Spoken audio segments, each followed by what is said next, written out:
اعوذ باللہ من الشیطان الرجیم بسم اللہ الرحمن الرحیم وبہ نستعین وهو خیر ناصر ومعین فی المرفوعات الفاعل اسم مرفوع قدم علیہ فعل تام معلوم او شبہہ و اسند الیہ نحو نابغ الدارس والدارس نابغ ابوہ۔ باب اسم میں تین ابحاث ہیں۔ پہلی ہے رفع کے مقامات، مواضع رفع یعنی اسم کہاں مرفوع ہوتا ہے، کون کون سا اسم مرفوع ہوتا ہے۔ دوسرا ہے نصب اسم کے مقامات و مواضع، اور تیسرا ہے جر الاسم یعنی اسم کو کہاں جر دینی ہے، کن کن مقامات پر جر دینی ہے۔ یعنی آپ اگر اس انداز سے کہیں کہ اسم کے اعراب تین ہیں، رفع، نصب اور جر، اور تینوں کے مخصوص مقامات ہیں، رفع کے اپنے، نصب کے اپنے، اور خفض یعنی جر کے اپنے۔ پہلا رفع کے مقامات میں سے فاعل ہے۔ فاعل کسے کہتے ہیں؟ کہتے ہیں فاعل وہ اسم ہے جو مرفوع ہو اس سے پہلے ایک فعل ہو، اور فعل تام ہو، معلوم ہو، یا شبہ فعل ہو، اور اس اسم کی طرف اس فعل کا یا شبہ فعل کا اسناد ہو، نسبت ہو اس اسم کے ساتھ فعل کی۔ اگر فعل ہو پہلے، اس کے بعد اسم بھی ہو، لیکن ان فعل کا اسم کی طرف کوئی اسناد اور نسبت نہ ہو تو پھر وہ اس کا فاعل نہیں بنے گا۔ اب مثال دے رہے ہیں نابغ الدارس، الدارس جو ہے یہ اسم ہے، مرفوع ہے، فاعل ہے، نابغہ کا، نابغہ فعل ہے۔ والدارس نابغ ابوہ، یہاں پر ابوہ اسم ہے، فاعل ہے، نابغ شبہ فعل ہے، جو اسم ابو میں عمل کر رہا ہے، ابو کو رفع دے رہا ہے، ابو کو اپنا فعل بنا رہا ہے۔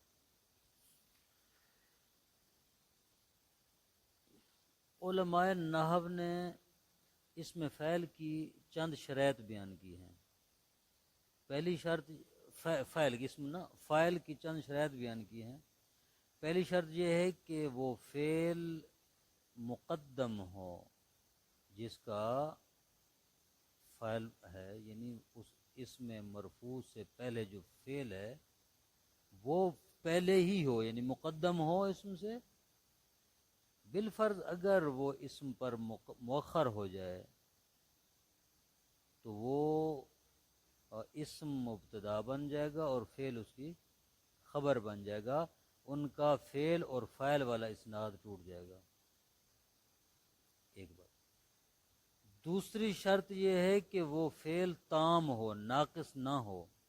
اگر وہ فعل ناقص ہو تو اس کے ما بعد جو اسم مرفوع ہے اس کو اسم کہا جاتا ہے، فاعل نہیں کہا جاتا۔ تیسری شرط یہ ہے کہ وہ فعل معلوم ہو۔ کیوں؟ اس لیے کہ فعل مجہول کے بعد جو اسم مرفوع آتا ہے اس کو فاعل نہیں کہتے بلکہ نائب فاعل کہتے ہیں۔ چوتھی شرط یہ ہے کہ اس اسم کا، اس فعل کا اسم کی طرف اسناد ہو، کیونکہ اگر اسم مرفوع ہو، فعل کے بعد ہو، لیکن فعل کا اسناد اس اسم کی طرف نہ ہو تو وہ اسم اس فعل کے لیے فاعل نہیں بنتا، کوئی اور چیز ہوگی۔ انہوں نے کہا ہے کہ فعل ہو اسم مرفوع سے پہلے یا شبہ فعل ہو. فعل کی تو بات سمجھ میں آتی ہے، شبہ فعل سے مراد کیا ہے؟ کہتے ہیں شبہ فعل سے مراد مصدر، اسم فاعل، اسم تفضیل، صفت مشبہہ، مبالغہ کے سیغے، اور ہر وہ اسم جو فعل والے معنی کو متضمن ہے، جس کے اندر فعل والا معنی پایا جاتا ہے، یعنی اسم فعل. یہ ان سب پر شبہ فعل صادق آتا ہے. اگر اسم مرفوع سے پہلے یہ آ جائیں تو وہ اسم مرفوع ان کا فاعل کہلائے گا. اب کہتے ہیں کبھی کبھی فاعل لفظاً مجرور ہوتا ہے. لفظاً فاعل مجرور ہوتا ہے لیکن حقیقتاً وہ مرفوع ہوتا ہے. یہ کب ہوتا ہے؟ یہ اس وقت ہوتا ہے کہ جب مصدر اپنے فاعل کی طرف مضاف ہو جائے. تو مصدر مضاف ہوگا اور فاعل جو اس کا مضاف الیہ ہوگا. لفظاً تو مجرور ہوگا لیکن حقیقتاً مجرور نہیں ہے بلکہ مرفوع ہے. جیسے ہم کہتے ہیں سوریرتو من شفاء المریض، شفاء المریض، شفا مصدر ہے، المریض کی طرف مضاف ہے. المریض جو ہے یہ شفا کا فاعل ہے، لہذا المریض لفظ مجرور ہے لیکن حقیقت یہ مرفوع ہے. کہتے ہیں کہ با، من یا لام زائدہ کے ذریعے کبھی کبھی فاعل لفظاً مجرور ہوتا ہے لیکن حقیقتاً وہ مجرور نہیں ہوتا، مرفوع ہوتا ہے. جیسے کفا بالعلم حلیتاً، بالعلم، علم جو ہے یہ مجرور ہے با جارہ کے ذریعے اور یہ با زائدہ ہے. لفظاً تو یہ علم مجرور ہے لیکن حقیقتاً یہ مرفوع ہے چونکہ فاعل ہے کفا کا. ما زارنی من احد، احدن جو ہے یہ لفظاً مجرور ہے من کے ذریعے لیکن حقیقتاً یہ فاعل ہے زارہ کا. ہے ہاتھ لما توعدون، لما توعدون میں ما یہ لفظاً مجرور ہے چونکہ لام جارہ داخل ہے لیکن حقیقتاً یہ مرفوع ہے کیونکہ فاعل ہے ہاتھ کا.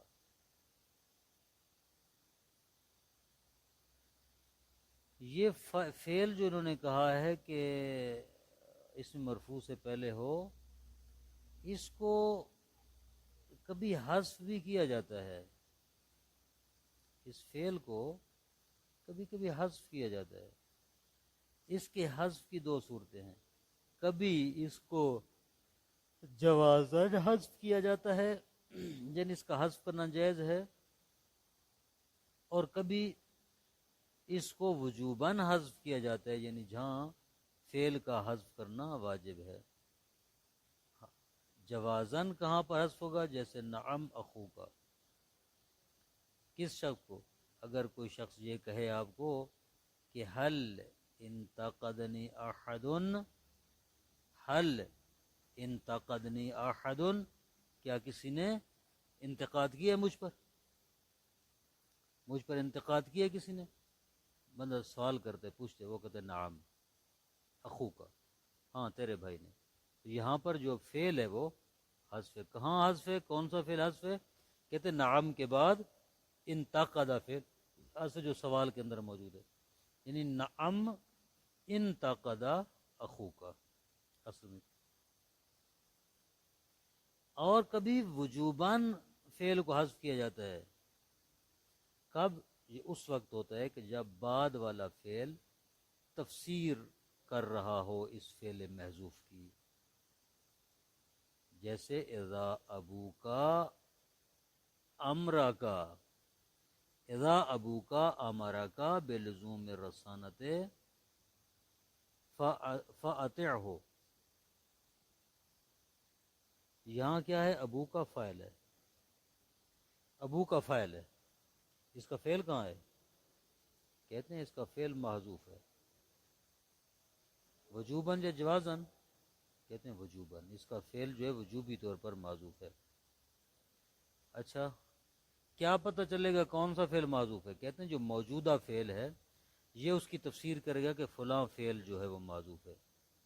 ہاں، تو پھر کیسے بنے گی عبارت؟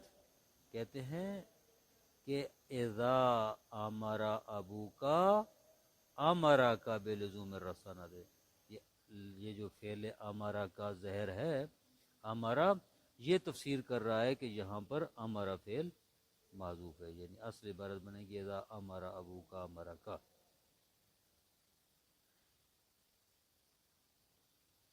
اس مقام پر جو ہے فعل کو ذکر کرنا جائز نہیں ہے کہ آپ کہیں فعل کو ذکر کر کے پڑھیں اذا امرا ابو کا امرا کا. نہیں نہیں، وجوبی طور پر پہلے امرا کو حذف کرنا ہے. کیوں؟ یہ جو فعل موجود ہے یہ کون سا فعل ہے؟ مفسر ہے. اس کو کیا کہتے ہیں؟ فعل مفسر، یعنی تفسیر کرنے والا. یہ موجود ہے. مفسر جس کی تفسیر کر رہا ہے، اگر مفسر کے ہوتے ہوئے فعل مفسر کو بھی ذکر کریں گے، ٹھیک ہے نا، تو دو فعل آ جائیں گے، مفسر اور مفسر دونوں کا اکٹھا آنا جائز نہیں ہے. لہذا پہلے فعل کو حذف کرنا واجب ہے. دیکھیں ترجمہ اس عبارت کا.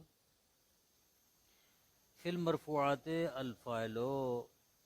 الفاعل اسم مرفوع قدم علیہ فعل تام معلوم. فاعل اس میں مرفوع ہے جس سے پہلے فعل مقدم ہوتا ہے، فعل تام ہو معلوم ہو، اور شبہ ہو یا شبہ فعل مقدم ہوتا ہے، وہ اسند الیہ، اور اس کی یعنی فعل یا شبہ فعل کا اسناد ہوتا ہے اس اسم کی طرف. نابغہ دارس ہو، نابغہ کا دارس کی طرف ہے، دارس نابغ ابو، نابغ ان کا ابو ہو کی طرف ہے اسناد. فوائد انما اشترطوا، علماء نے شرائط لگائی ہیں کہ ان یکون الفعل فعل مقدما، فعل مقدم ہونا چاہیے. لأنه اذا اخر اعتبر الاسم فی صناعت النحو مبتدان. اگر فعل مؤخر ہوگا اسم مرفوع سے تو یہ نحو کے علم میں مبتدا بن جائے گا. فاعل اس کو نہیں کہتے، پھر علم نحو میں اس کو مبتدا کہتے ہیں. وَإِن يَكُونَ تَامًا لِأَنَّ مَرْفُوعَ الْأَفْعَالِ النَّاقِصَةِ يُسَمَّى اسما لها لا فاعلا. دوسری شرط یہ ہے کہ وہ فعل تام ہو، کیونکہ افعال ناقصہ کا جو مرفوع ہوتا ہے اس کو اسم کہتے ہیں، فاعل نہیں کہتے. وَإِن يَكُونَ مَعْلُومًا، تیسری شرط یہ کہ وہ فعل معلوم ہو، لأن مرفوع المجہول یسمى نائب فاعل. فعل مجہول کا جو مرفوع ہوتا ہے اس کو نائب فاعل کہتے ہیں، فاعل نہیں کہتے. وَإِن يَكُونَ مُسْنَدًا إِلَيْهِ، اور تیسری شرط چوتھی یہ ہے وہ فعل مسند فعل کا اسناد ہو اسم کی طرف.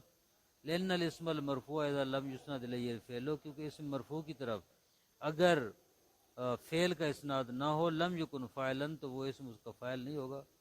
والمراد بشبه الفعل المصدر واسم الفاعل وافعل تفضیل وصفۃ المشبہۃ وامثلۃ المبالغۃ وما تضمن معنى الفعل وهو اسم الفعل.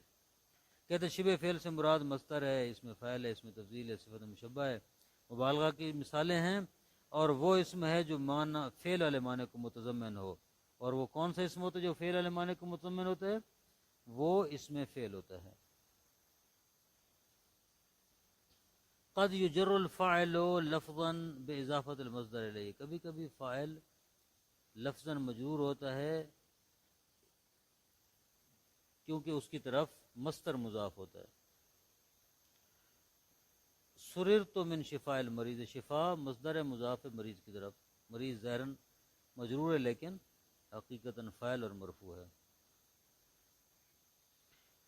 او بالباء او من او اللام الزائدات، یا وہ فاعل مجرور ہوتا ہے با، من اور لام زائدہ کے ذریعے، جیسے کفا بالعلم اہلیتا ما زارا من احد ہیہات لما توعدون، جیسا کہ تفصیل میں اس بات کو بیان کیا گیا ہے.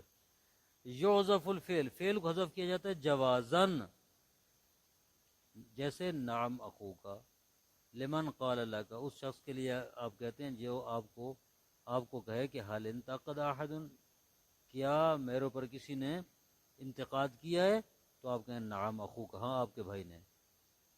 تو یہاں پر اصل میں کیا تھا؟ نام انتقد اخو کا، انتقد حذف ہے۔ ووجوباً فیما لو فسر فعل بعد، اور کبھی کبھی فعل کو وجوباً حذف کیا جاتا ہے، حذف کرنا واجب ہوتا ہے جب بعد والا فعل اس کی تفسیر کر رہا ہو۔ اذا ابو کا امرا کے بلزوم رسان فاتعه، فابو کا فاعل، ابو کا فاعل ہے، لفعل المحذوف، فعل محذوف کا، وجوباً جس فعل کو وجوبی طور پہ حذف کیا گیا ہے، جو فسرہ امرا کا، اس کی تفسیر کرتے جو موجودہ فعل پڑا ہے امرا کا، وہ لا یجوز ذکرہ، اس فعل کا ذکر کرنا جائز نہیں ہے، لأنہ لا یجوز اجتماع المفسر والمفسر معا، کیونکہ مفسر اور فعل مفسر کا اکٹھا آنا جائز نہیں ہے۔ وصلی اللہ علی محمد وآلہ وسلم۔